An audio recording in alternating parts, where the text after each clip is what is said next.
똑같은 투 스트라이크 노볼 상황을 가정해 봅시다.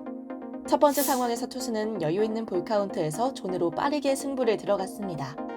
결과는 타자의 노림수에 걸리며 시원한 솔로 홈런을 내주고 맙니다. 두 번째 상황은 어떨까요? 역시 투수는 스트라이크 존에 빠른 볼을 꽂습니다. 이번 결과는 상대 타자가 미처 대처하지 못한 채 얼어붙으며 루킹 삼진을 당합니다. 두 가지의 상황은 모두 같은 상황입니다. 하지만 결과는 정반대였죠. 만약 전자의 상황에서라면 팬들과 해설자 모두 유리한 카운트에서 하나 정도는 빼도 되지 않았을까 하는 아쉬움을 토로했을 테죠. 반면에 후자의 상황에서는 공격적인 피칭이라며 투수의 담대한 배짱을 칭찬할 것입니다. 이렇게 같은 행위에도 결과가 달리 나오는 경우가 야구에서는 비일비재합니다. 그렇다면 이러한 결과론적 사고가 어쩌면 선수들에게 부정적인 영향을 미치진 않을까요? 지금부터 지도자의 아주 사소한 말 한마디가 선수에게 얼마나 크게 다가오는지 알아보도록 합시다. 야구를 비롯한 모든 스포츠에서 결과는 분명 중요합니다. 하지만 언제나 올바른 과정과 올바른 결과가 비례하는 것은 아닙니다. 그렇다면 단순히 결과만 보고 선수에게 피드백하는 것은 옳은 행동일까요? 이는 오히려 플레이하는 선수들에게 혼란을 줘 올바른 과정조차 망칠 수 있는 행위입니다.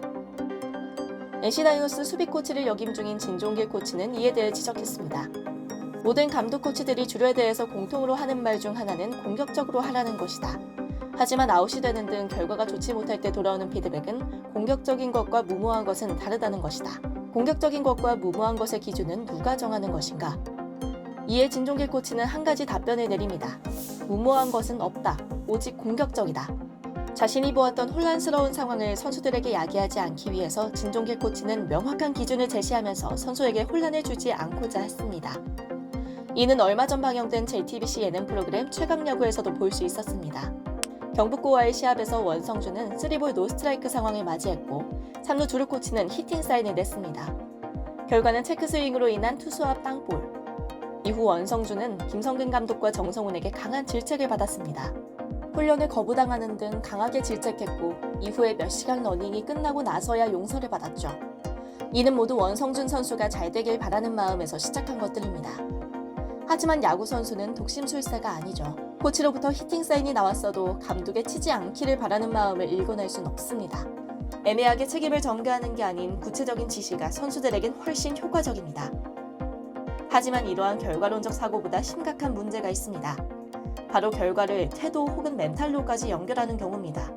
타자의 삼진, 투수의 피홈런은 야구 경기에서 늘상 있는 일입니다. 그리고 이러한 원인은 아주 다양하죠. 하지만 야구인들은 보통 그 이유를 심리에서 찾습니다.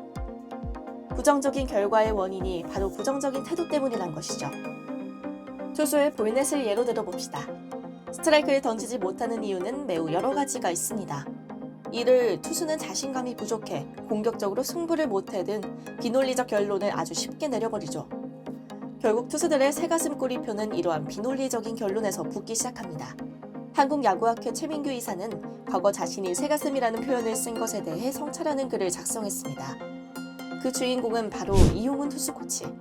이용훈 코치는 왜 스트라이크를 못 던지냐는 질문에 안 던지는 게 아니라 못 던지는 겁니다. 투수는 몸이 아프면 밸런스가 깨져 제구가 되지 않습니다. 라고 반박했습니다. 즉 이용훈의 제구 난조는 신체적인 원인에서 기인한 것이었죠. 이에 충격을 받은 최민규 기자는 더 이상 새가슴이란 단어를 쓰지 않고자 다짐했다고 합니다. 이는 단순히 선수에게 상처가 되어서만이 아닙니다. 바로 스티그마 효과로 이어질 수 있기 때문입니다. 스티그마 효과란 과거 어떤 행위나 모습만으로 그 사람을 단정짓고 낙인 찍는 것을 말합니다. 운동학습에서 피그말리온 효과와 스티그마 효과의 적용과 검증이라는 논문은 이를 잘 설명해줍니다. 연구자들은 초등학생 40명이 골프 퍼팅 학습에서 어떤 변화가 나타났는지 분석했습니다.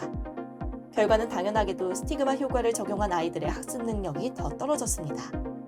실제로는 멘탈의 문제가 없음에도 계속해서 그런 말을 듣는 선수라면 어쩌면 결국엔 정말로 그런 선수가 될지도 모릅니다. 이렇듯 지도자 혹은 관계자들의 사소한 말 한마디는 선수들에게 큰 영향을 끼칠지도 모릅니다. 이는 야구뿐만 아니라 스포츠, 더 나아가 모든 사회에서도 적용되는 논리입니다. 더 나은 선수 지도를 위해서 지도자들은 자신의 말의 무게의 크기를 실감해야 합니다. 올바른 과정이 꼭 올바른 결과로 이어지진 않습니다.